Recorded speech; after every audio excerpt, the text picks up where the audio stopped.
Hello everyone, I am Ankita Gandhi और आज की न्यू सीरीज में हम डेली के जो केस लॉज होंगे, जो कि मोस्ट इंपॉर्टेंट केस लॉज होंगे, उसको हम डील करेंगे। देखिए, जो भी केस लॉज होंगे डेली के होंगे। लाइक टुडे इज द 1 मार्च, ठीक है।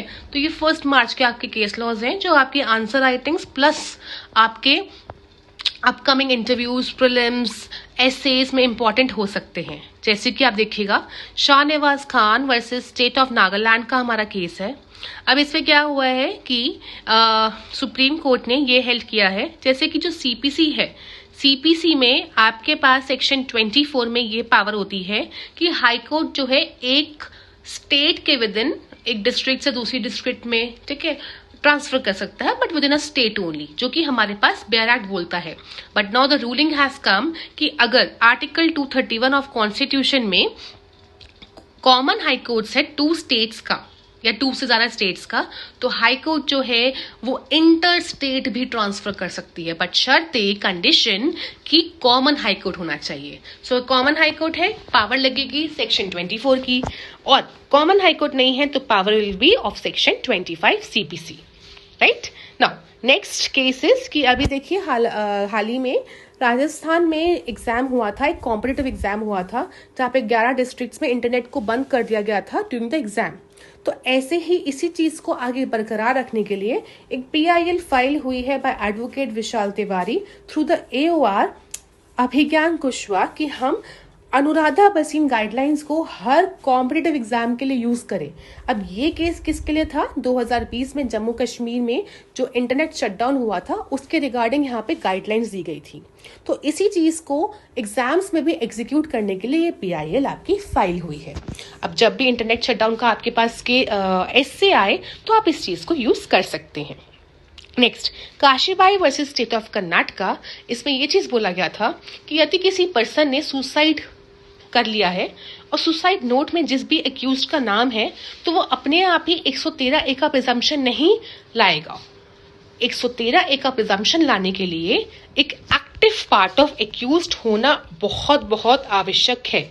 इन्होंने एक प्रेसिडेंट को भी रेफर किया, which is M Mohan versus state. Next case, अब यहाँ पे क्या चीज था? श्यामलाल वर्सेस गुंडलन मस्तान। अब इसमें सेक्शन 28 ऑफ SRA की बात की गई है। देखिए, पर्सन A है और B है। A ने B को क्या किया? प्रॉपर्टी जो है सेल कर दी। अब सेल करी तो प्रतिफल कंसिडरेशन में पैसा आएगा ना। B पर्सन ने अभी तक प्रॉपर्टी का पैसा पूरा नहीं दिया। एक बयाना जा चुका है बट पूरा पैसा नहीं गया। प्रॉपर्टी का पोजेशन, कब्जा जो है A से B के पास जा चुका है। अब डिले बहुत ज्यादा हो गया है, 853 डेज का डिले हो चुका है। उसके बाद एप्लीकेशन भी फाइल होती है अंडर CPC 4148 की कंडोन कर दिया जाए डिले को। अब 28 में कोर्ट के पास पावर ये होती है, 2 पावर्स है, या तो वो टाइम को एक्सटेंड करते रहे या वो कॉन्ट्रैक्ट को रिसेंट या माने खत्म कर दे। तो कोर्ट ने देखा कि डिले जो है 853 डेज हो चुका है, तो जस्टिस को ध्यान में रखते हुए कोर्ट ने डिसाइड किया और डिले को कंडोन करना इज नॉट एप्रोप्रिएट हियर। तो कोर्ट ने इस केस में कॉन्ट्रैक्ट को भी खत्म कर दिया, रिसेंट कर दिया। Last but not the least, जैसे कि हमारे पास हिंदू मैरिज एक्ट की रजिस्ट्रेशन के लिए गाइडलाइंस सीमा वर्सेस अश्विनी में आई थी, सिमिलरली इस PIL से ये बोला गया है कि हमारे पास registration of live in marriages के लिए भी कुछ गाइडलाइंस होनी चाहिए। तो एक पिटिशन फाइल हुई है सुप्रीम कोर्ट में कि सुप्रीम कोर्ट सेंट्रल गवर्नमेंट को डायरेक्ट करे कि वो गाइडलाइंस फ्रेम करे पंजीकरण लिव इन रिलेशनशिप्स के लिए, मैरिजेस के लिए।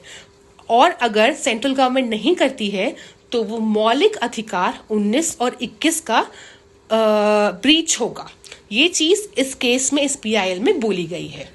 होप ये 5 के 5 केस लॉज जो हैं आपके अपकमिंग एग्जाम्स के लिए इंपॉर्टेंट होंगे। ये सीरीज आगे कंटिन्यू रहेगी। अगर आपके लिए हेल्पफुल है तो आप डेली इसे प्लीज वॉच कीजिएगा। Thank you so much.